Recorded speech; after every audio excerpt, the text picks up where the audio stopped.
Bienvenue sur la chaîne du Parti communiste révolutionnaire. On a interviewé Ahmed Berraal, délégué de la CGT RATP, qui nous a raconté la situation dans la RATP, la privatisation en cours de la RATP, les luttes actuelles, et on a parlé aussi plus généralement de la situation politique et sociale. Oh, bonjour Ahmed, merci de nous avoir accordé cette interview. Tu es délégué CGT au dépôt de Flandre à Pantin dans le 93 de la RATP. Tu es un syndicaliste combatif très présent dans les luttes de la RATP.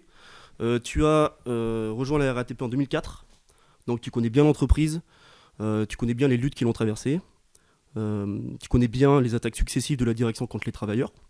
À cet égard, le gouvernement, la direction de la RATP avec qui, on rappelle que c'est notre ancien cher Premier ministre Jean Castex qui est à sa tête, mais aussi la région Île-de-France, tout ce petit beau monde veut privatiser la RATP depuis longtemps, ce qu'elle a commencé à faire avec l'ouverture à la concurrence. Est-ce que tu peux nous en dire plus ? Oui, bien sûr que moi je suis rentré en 2004 à la RATP et on sait que depuis des années, la RATP avec Valérie Pécresse, aujourd'hui on nous a mis Jean Castex, mais avant c'était Guy Loire, la PDG, pour privatiser la RATP. On a fait des grosses luttes, on se rappelle des grèves de 2019 où on est parti 2 mois en grève, où personne pensait qu'on allait tenir 2 mois. Et on a bien vu qu'on a bien fait 2 mois de grève et on a montré un message fort à la RATP que ce soit la jeunesse qui venait de rentrer à la RATP ou que les anciens comme nous avec 20 ans de boîte, on a su faire des grosses luttes pendant 2 mois de grève. Et on sait que la RATP harcèle les gens, on sait que la RATP cherche à couper des têtes quand on est des syndicalistes qui se battent contre la RATP. Moi, je sais qu'en 2019, après les grèves, on m'a mis 2 mois de mise à pied. Bon, on m'avait accusé d'avoir bloqué le dépôt. 3 mois après, je repasse au conseil de discipline parce qu'on m'accuse d'avoir harcelé moralement la direction, un directeur et un RPS, prévention, qui avait agressé sexuellement une femme. Et on voit bien que la RATP préfère défendre les membres de la direction que de venir du côté des gens qui dénoncent les agressions sexuelles. Tout simplement que la RATP, elle est payée par un gouvernement pour couper les têtes et dire voilà, c'est ma boîte et vous n'allez plus jamais parler. Mais nous, on lui lance des messages forts à la RATP. On va pas se taire. On va pas fermer notre gueule, parce que tout simplement, moi je suis rentré dans une boîte, ça fait 20 ans, moi la boîte je l'aime, eux ils sont juste de passage, on prend Castex ou Guy Loire, les PDG viennent et repartent, parce que c'est un gouvernement de droite, ils veulent en finir avec cette boîte, et nous on est là pour leur passer un message fort. On va pas laisser notre boîte se faire vendre comme ça. Ouais. Et concrètement, comment elle se passe la privatisation du coup ? Ils vont la faire petit à petit ? Est-ce que tu peux venir un petit peu dans le détail Ouais, voilà, qu'est-ce qu'ils vont faire là ? Là, on a à peu près les lots, ça se vend par lot. Hein. Si je prends Flandre, c'est avec Pavillon. Nous, ça sera en mai. Le premier dépôt qui va se faire vendre, ça va être il y a Bussy et Bord-de-Marne. Bussy part à Keolis. Mais au 1er novembre, ces dépôts-là partent au privé. C'est pour éviter toute rébellion. On part de novembre, après on divise, après ça va être mai, juin, juillet, et le dernier ça va être Béliard, ça va être en novembre. Voilà, c'est pour éviter toute rébellion contre cette direction qui pense que privatiser cette boîte, c'est bien pour les usagers. Nous, on sait que c'est faux. En plus, quand on parle de privatisation, il faut bien savoir que la RATP prendra le plus gros marché des dépôts. Hein. Sur 21, elle dit qu'elle va peut-être en perdre 3 ou 4 pour les récupérer dans 10 ans. Mais on sait que c'est une ouverture à la concurrence qui est un peu faussée et pipée d'avance. Flandre partira à Cap Île-de-France, Aubervilliers, qui est la filiale de la RATP, ouais. C'est leur filiale à eux, c'est les mêmes patrons, c'est les mêmes directeurs. La chose qui va changer, c'est pas pour eux, c'est pour nous. C'est que nous, si on ne signe pas notre contrat à l'ouverture à la concurrence, on se fera licencier. Les conditions de travail vont être encore plus au rabais. Et le patron dans un dépôt pourra faire ce qu'il veut des syndicalistes ou des conducteurs ou des mainteneurs. On sait bien qu'aujourd'hui les RATP met de la pression, nous harcèle, mais à l'ouverture de concurrence, ça va être encore pire. Et justement, ils ont déjà essayé de dégrader ces conditions de travail pour être concurrentiels. Depuis 2022, je crois, ils ont commencé à faire ça. Donc est-ce que ça commence à se ressentir, cette dégradation des conditions de travail ? Bien sûr qu'on le voit aujourd'hui, un chauffeur de bus, il travaille à peu près 9 heures par jour. On lui a retiré 6 repos qui ont été revendus pour des bouchées de pain à 200 balles les 6 repos. On va dire c'est une misère. Voilà, et on sait que le métier déjà est très très dur. Et on voit bien qu'ils ont régressé encore les repos. Et on sait qu'à l'ouverture en concurrence, ça va être encore pire. C'est pour ça que nous, on dit à la RATP, on va se battre contre elle. Parce qu'on peut pas dégrader son travail. On parle de sécurité, faire bosser quelqu'un 9 heures par jour en conduisant un bus. On risque quoi ? Des accidents ?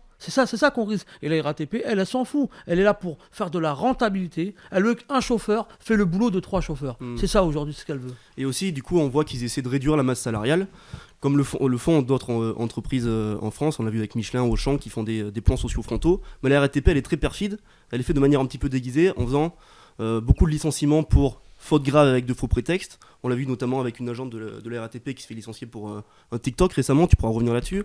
Aussi en licenciant des agents qui sont en arrêt maladie, comme le cas de Swad. Donc est-ce que tu peux revenir un petit peu sur ces cas de licenciements abusifs ? Il faut savoir qu'en 2024, il y a eu 962 licenciements.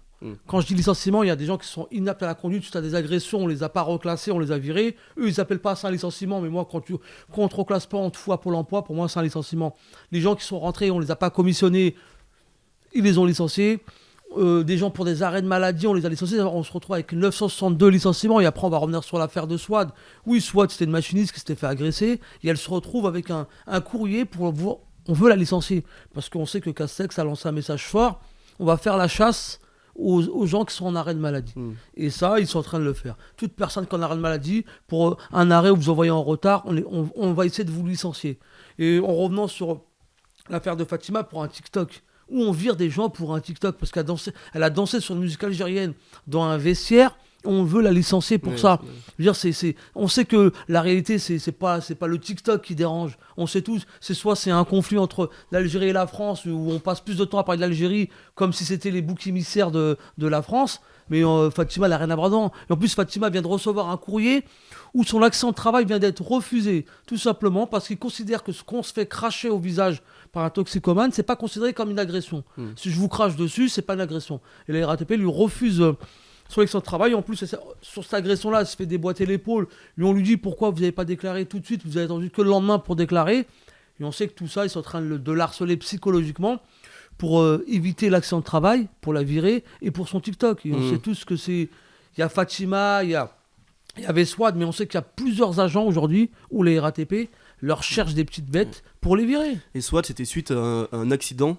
Un accident grave, qu'elle était en arrêt maladie, et là ils essaient de la virer pour.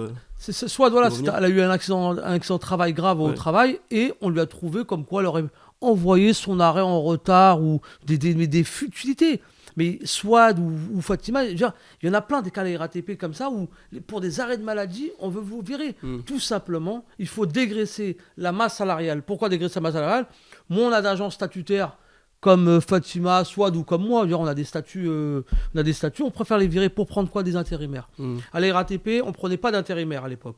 Aujourd'hui, on peut prendre des intérimaires et des CDD. Quand on prend des intérimaires et des CDD, pourquoi ? Parce qu'on sait qu'au bout de 6 mois de CDD, on leur dit rentrer à la maison. On les dit à la base, la RATP leur promet qu'elle va les embaucher. On sait que c'est faux, parce qu'au bout de 6 mois, elle les dégage comme les intérimaires, et elle les reprend 3 mois après pour l'été, pour combler les trous. Tout ça pourquoi ? Parce qu'on sait qu'un intérimaire et des CDD ne feront pas grève à la RATP. Et on sait, on prendra des boîtes même privées que Keolis. On sait que dans les boîtes, il y a 50% d'intérimaires et de CDD et 50% de gens qui font partie de la boîte. Ça, c'est pour faire attention, pour ne pas faire des conflits contre la RATP. On sait que la RATP, elle est un peu maligne. Depuis des années, on s'est battu contre elle pour les réformes de retraite et elle sait comment les gens se mobilisent. Mais quand vous prenez des intérimaires ou des CDD, comme je leur dis, c'est très compliqué pour eux de se mettre en grève. Tout simplement, s'ils se mettent en grève, on les virera directement. Voilà. Et justement, sur les perspectives de grève, de mobilisation, contre la privatisation en cours, aussi contre les licenciements abusifs, quelles sont les perspectives ? Bien sûr que les perspectives, nous, en tant que gens de terrain, bien sûr que c'est pas normal. On appelle, bien sûr que on va pas lâcher cette direction. À aucun moment, on peut s'amuser à licencier des gens pour un oui, pour un non. Les gens, c'est des mères de famille, il y a des pères de famille qu'on rentre à la RATP parce qu'on aime notre boîte. Mais aimer notre boîte ne veut pas dire qu'on sera le canard d'une direction. Et bien sûr qu'il faut se battre. On appelle tous les gens, que ce soit jeunes entrants ou des anciens, à se dire que si on touche à un de nous, on touche à tous les machinistes, ou que ce soit des machinistes ou des mainteneurs. On ne peut pas fermer les yeux pour dire « Ouais, lui, il a déconné, il méritait de se faire licencier. » Non, il n'y a personne qui mérite de se faire licencier. Les seuls qui méritent de se faire licencier, c'est bien la direction générale, que eux passent plus de temps à nous chercher des noises que nous cherchons des noises. Nous, on fait tourner des boîtes. Nous, on roule avec des bus. Comment ces gens-là peuvent nous mettre un couteau sous la gorge et vous dire « Je peux te licencier du jour au lendemain. » Parce qu'à un moment donné, c'est la mobilisation, c'est être solidaire à chaque agent, à chaque personne. Si on n'est pas solidaire, bien sûr que la RATP peut nous licencier. Mmh. Mais si on est tous solidaires, la RATP ne pourra rien faire. On est 20 000 salariés. Comment 20 000 salariés, 4 personnes de la RATP peut menacer 20 000 agents? Parce qu'il faut leur expliquer que la solidarité passe par là. Et aussi, il faut savoir qu'en 1er mai 2026, il y a comme 20 000 agents qui basculent dans le privé. Ça, c'est le braquage du siècle d'une direction de la RATP avec Pécresse, Jean Castex, où les gens pensent que Jean Castex, c'est le plus beau, le plus gentil des PDG de la RATP. Moi, je dis que c'est faux. Quand on fait basculer 20 000 personnes dans le privé, ça, on appelle bien un plan social déguisé. Ouais, dans le privé. Et je vois qu'il y en a qui se permettent même de faire un communiqué pour féliciter Jean Castex et qu'on le soutient. Nous, on n'est pas là pour soutenir Jean Castex. C'est un PDG de la RATP, il est là pour 3 ans. Tu parles de la direction de... Oui, bien sûr que quand je parle de la direction de l'UNSA, qui se permettent de faire un communiqué pour soutenir Jean Castex parce qu'il était accusé de faux, usage de faux, trafic d'argent, je ne sais pas de quel trafic. Nous, on s'en fout de sa vie, nous. Ouais. Mais que l'UNSA fasse des communiqués, des vrais communiqués pour soutenir les agents qu'on licencie. Pourquoi elle ne fait pas des communiqués pour Fatima? Pourquoi elle ne fait pas des communiqués pour soutenir tous ces gens qui se font licencier sur la question des INAPS qu'on ne reclasse pas? Nous, on veut des communiqués comme ça. Qu'est-ce qu'on en a rien à foutre qu'ils fassent des communiqués pour soutenir Castex? Moi, je ne suis pas là pour soutenir, moi. C'est un PDG, il touche 450 000 € à l'année. Est-ce qu'il connaît comment je m'appelle? Bon, peut-être qu'il connaît comment je m'appelle parce que je passe plus de temps à lui parler de lui. Mais nous, on est là pour les combattre. C'est possible que ça énerve pas mal de militants de base de l'UNSA aussi, quand même. Non, bien sûr que moi, les retours que j'ai eus des militants de base de l'UNSA sont très énervés contre leur secrétaire général qui s'est permis de faire un communiqué de merde. Voilà, on appelle ça. On n'est pas là, il ne faut pas manger dans la main du PDG. Peut-être qu'en faisant ça, peut-être qu'il va passer 4 sup, mais ça m'étonnerait. Voilà. Je te propose maintenant de parler un petit peu de la situation actuelle, politique et sociale de manière générale. On voit que la classe dirigeante, son gouvernement sont à l'offensive. On le voit avec le budget, des politiques d'austérité d'une ampleur inédite. Ils essaient d'attaquer l'éducation, la santé, les services publics, etc. On voit une vague de licenciements, une destruction massive d'emplois qui est en train de s'abattre sur le pays, avec 300 000 emplois industriels, directs ou indirects. Et nous, au PCR, on pense que la CGT a un grand rôle à jouer parce que c'est le syndicat le plus massif et le plus combatif. Et notamment cette direction confédérale, parce qu'elle a le pouvoir, en réalité, de son poste, et bien de pouvoir mobiliser largement les travailleurs dans le pays. Sauf que pour nous, en réalité, la direction confédérale ne joue pas son rôle. Ce qu'elle devrait faire, c'est expliquer la nécessité d'un large mouvement de grèves reconductibles dans un nombre croissant de secteurs de l'économie. On voit qu'il y a beaucoup de grèves reconductibles qui ont émergé. Il y a eu Arkema, il y a eu Géodis, Vancorex, les Fonderies de Bretagne, etc. Pour nous, elle devrait unir, étendre ces luttes et proposer un vrai calendrier, un vrai plan de bataille offensif pour pouvoir gagner. On ne dit pas que c'est facile, mais on dit qu'elle devrait l'expliquer. Pour nous, en fait, elle ne joue pas son rôle actuellement, notamment en appelant des journées d'action, on a vu 12 décembre qui n'ont pas marché. En participant au conclave sur les retraites, pour nous, elle ne joue pas son rôle. Alors je ne sais pas ce que tu penses de ça. Non, bien sûr que nous-mêmes on en parle, hein, on ne va pas se mentir, des journées saute-mouton, une fois dans le mois, une en octobre, une en novembre, une en décembre. Quand on fait le calcul, on a perdu 300 €. Pourquoi? Pour aller se balader sur Paris, boire un petit coup et manger quelques merguez sur une manifestation. Bien sûr que nous, on dit à Madame Binet, c'est pas ça. Quand on veut vraiment se battre contre les patrons, déjà, on aurait déjà dû, pendant les JO, faire une grève massive. Non, là, on a négocié bizarrement, il n'y a eu aucune grève. On a dit, la base doit décider tout seul. Mais depuis quand la base doit décider tout seul? C'est à la Confédération, comme de mettre un préavis illimité et donner des coups de main.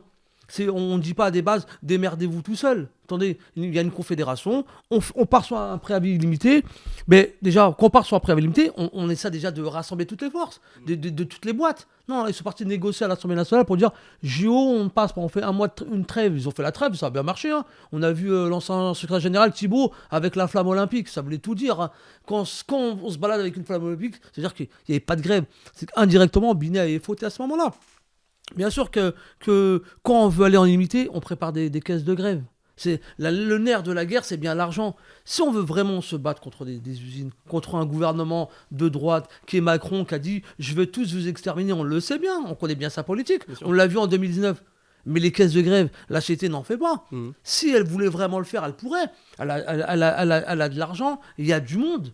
Mais elle le fait pas. C'est-à-dire que quand tu veux pas faire, tu peux pas dire on va en illimité en laissant les gens dans la merde. Non. Oui. Et là, une grève se prépare, on se fait des réunions.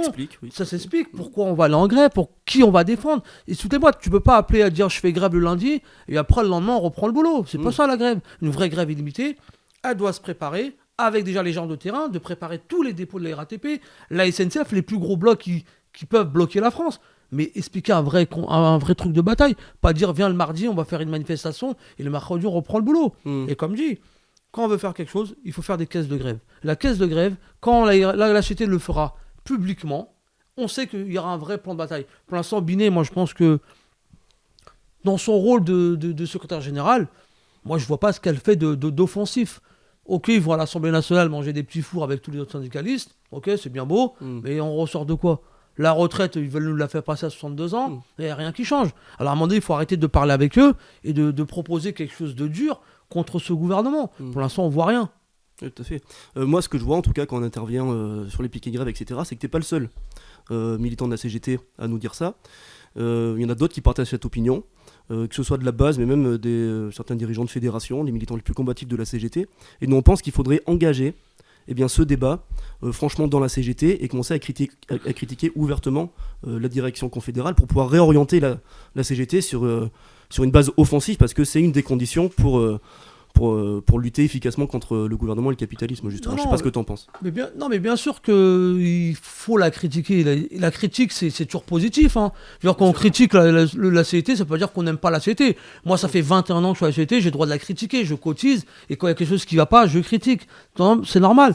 Bien sûr qu'il faut des gens combatifs. Bien sûr que si je prends des matheux, tout ça, on sait bien que c'est des gens qui ont la pointe, qui veulent se battre. Mais après, à un moment donné, bien sûr que les gens ont peur de critiquer la CGT parce qu'il faut pas que c'est pas l'omerta. On est comme en démocratie, on peut critiquer un gouvernement et c'est nécessaire de critiquer un gouvernement de droite, comme on peut critiquer notre propre syndicat parce qu'on voit qu'il n'y a rien qui avance, les conditions de travail se dégradent, le service public va à la mort, les professeurs c'est identique dans les écoles et on a une secrétaire générale qui est là, qui prend la parole et c'est toujours mou. Et on veut pas des gens mous, on veut quelqu'un qui tape sur la table pour partir au combat contre un gouvernement qui en a rien à foutre, c'est des bulldozers. Et à nous de faire en sorte de faire pareil, d'engrainer tout le monde, le maximum de gens contre cette colère. Il y avait les gilets jaunes ont bien démontré qu'en se dans la rue, en se battant, on peut arriver à quelque chose. La CGT peut le faire pareil. Oui, tout à fait. D'ailleurs, si on regarde sur les 20 dernières années, les deux seules victoires, c'était 2006 le CPE et les gilets jaunes. Pourquoi ? Parce que c'était des mouvements qui avaient échappé au contrôle des directions syndicales. En 2006, si tu regardes, tu avais la menace d'une grève générale qui planait sur le pays, tu avais les étudiants qui allaient débrayer les usines, et ça avait échappé au contrôle des directions syndicales. Donc aujourd'hui, il faut réellement un mouvement de grève reconductible, comme tu l'as dit, et ça devrait être le rôle de la direction confédérale. Mais justement, quand on critique la direction confédérale de la CGT, c'est parce qu'on sait que la CGT a un grand rôle à jouer. Et enfin, dernière question, pour nous, pour le PCR, pour en finir définitivement avec les licenciements, avec les politiques d'austérité, avec la dégradation des conditions de travail des travailleurs dans ce pays, pour nous, il faut revendiquer un programme offensif, un programme révolutionnaire, c'est celui que nous on propose, c'est la nationalisation des grands leviers de l'économie, que ce soit les banques, l'industrie, les transports dans la RATP, sous le contrôle démocratique des travailleurs eux-mêmes. C'est-à-dire que dans un processus révolutionnaire, il faut remplacer ce gouvernement bourgeois par un gouvernement des travailleurs. Il est temps de prendre les rênes de la société dans l'intérêt de la classe ouvrière et par la classe ouvrière. Qu'est-ce que tu en penses ? Non, bien sûr que... Moi, souvent, je dis à ma directrice, quand elle n'est pas là pendant une semaine ou 2 semaines, les bus roulent. Elle, quand elle vient, elle allume son portable, son ordinateur. C'est des trucs à mettre à la poubelle, elle coche sur un bouton à mes poubelles. On sait que ce sont des gens qui sont juste là pour nous surveiller, pour nous fliquer, rien d'autre. Nous, la boîte, on la fait tourner le matin. Quand on vient dans une boîte, on sait ce qu'on a à faire. On doit prendre un bus, on a des cartes. Et bien sûr que les gens qui méritent le plus, qui sont le plus méritants, c'est ceux qui se lèvent le matin, qui conduisent un bus, qui vont, les infirmières, les dames de ménage, ceux qui font comme tourner ce pays. Et quand on regarde, quand on écoute à la télé, c'est toujours le problème de ces gens-là. Nous, leur problème, c'est nous. Mais nous, on explique bien à cette direction de la RATP, soit dans les boîtes privées, même au gouvernement, que c'est eux leur problème. Le problème, c'est eux. Sans eux, on pourrait bien vivre. On pourrait faire tourner le pays sans ces gens-là. Ces gens-là sont gavés d'argent, sont remplis de 440, c'est des milliardaires, mais ils vont venir dire c'est la faute du petit ouvrier qui touche 1500 ou 2000 euros, qui trime tous les matins. Bien sûr que les travailleurs doivent récupérer toutes les entreprises, et ça, je valide ça à 100%. Et merci beaucoup. Ahmed, pour cette interview. Ouais, mais merci à vous pour cette invitation et on lâche pas et on va tous se battre contre tous dans la rue et on se bat et on lance un message à Madame Binet. Il faut taper du poing, il faut arrêter de manger avec Macron et la révolution c'est maintenant et ça sera pas dans 200 ans. Parfait, on finit là-dessus. Voilà. Merci.